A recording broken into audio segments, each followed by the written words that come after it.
Tanya jawab penting tentang MAC atau asam lambung. Asam lambung atau MAC adalah kondisi yang melibatkan iritasi atau peradangan pada lapisan dinding lambung. Ini bisa terjadi ketika keseimbangan antara asam lambung dan pelindung mukosa lambung terganggu, menyebabkan gejala seperti rasa terbakar atau nyeri di daerah perut bagian atas. Berikut adalah tanya jawab tentang MAC atau asam lambung. 1. Apa penyebab utama terjadinya asam lambung?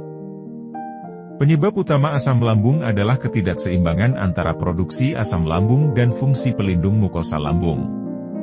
Infeksi bakteri Helicobacter pylori, pola makan yang tidak sehat, konsumsi alkohol berlebihan, merokok, stres kronis, dan penggunaan obat-obatan tertentu seperti NSAIDs dapat memicu atau memperburuk kondisi ini.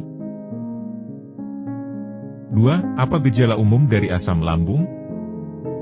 Gejala umum asam lambung meliputi sensasi terbakar di dada atau tenggorokan atau heartburn, rasa penuh atau kembung, mual, muntah, sulit menelan, dan kadang-kadang perasaan sakit atau nyeri di bagian perut atas. 3. Bagaimana cara mengatasi gejala asam lambung? Mengatasi gejala asam lambung melibatkan perubahan gaya hidup dan pola makan.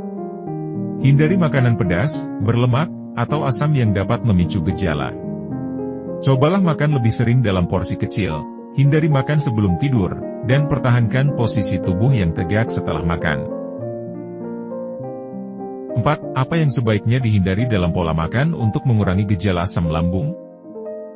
Hindari makanan yang dapat memicu produksi asam lambung berlebihan, seperti makanan pedas, berlemak, atau asam seperti tomat dan jeruk. Konsumsi kafein, coklat, minuman berkarbonasi, dan alkohol juga sebaiknya dibatasi. 5. Bagaimana pola tidur dapat mempengaruhi asam lambung? Tidur dengan kepala lebih tinggi dari tubuh dapat membantu mencegah aliran asam lambung naik ke kerongkongan dan mengurangi gejala. Gunakan bantal tambahan atau atur posisi tidur untuk mendukung hal ini. 6. Apakah stres dapat memicu asam lambung?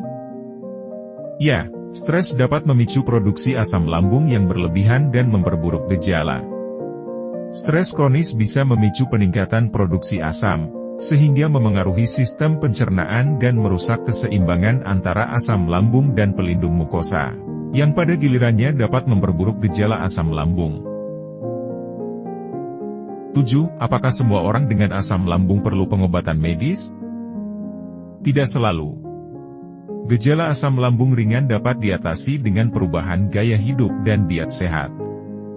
Namun, jika gejala berat, sering terjadi, atau mengganggu kualitas hidup, berkonsultasi dengan dokter dan mendapatkan pengobatan medis disarankan. 8. Bagaimana tukak lambung berkaitan dengan asam lambung? Tukak lambung adalah luka pada dinding lambung atau usus halus, umumnya disebabkan oleh infeksi bakteri atau penggunaan obat antiinflamasi non-steroid, (SAID), yang berlebihan. 9. Bagaimana pengobatan medis untuk asam lambung biasanya dilakukan?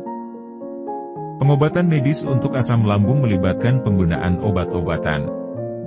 Antasid, penghambat pompa proton, PPI, dan H2 blocker adalah jenis obat yang umum digunakan untuk mengurangi produksi asam lambung. Dokter akan meresepkan obat yang sesuai berdasarkan tingkat keparahan kondisi. 10. Bagaimana bakteri Helicobacter pylori berperan dalam asam lambung? Bakteri ini dapat menginfeksi lambung dan menyebabkan peradangan kronis. Infeksi ini dapat meningkatkan produksi asam lambung dan menyebabkan luka pada dinding lambung, yang dikenal sebagai tukak lambung. Infeksi Helicobacter pylori dapat diobati dengan kombinasi antibiotik dan obat pengurang asam lambung. Ini penting untuk mencegah ulkus lambung dan memperbaiki gejala. 11. Bagaimana cara mencegah kambuhnya asam lambung? Untuk mencegah kambuhnya asam lambung, Anda perlu menjaga pola makan sehat, menghindari pemicu gejala, mengelola stres, menghindari merokok dan konsumsi alkohol berlebihan, serta mengikuti anjuran pengobatan medis dari dokter. Jika Anda memiliki riwayat asam lambung, Penting untuk menjaga kesehatan lambung dengan gaya hidup yang baik. Terima kasih sudah menyaksikan video ini, semoga bermanfaat bagi Anda. Sampai jumpa dalam video-video edukasi berikutnya. Salam sehat selalu.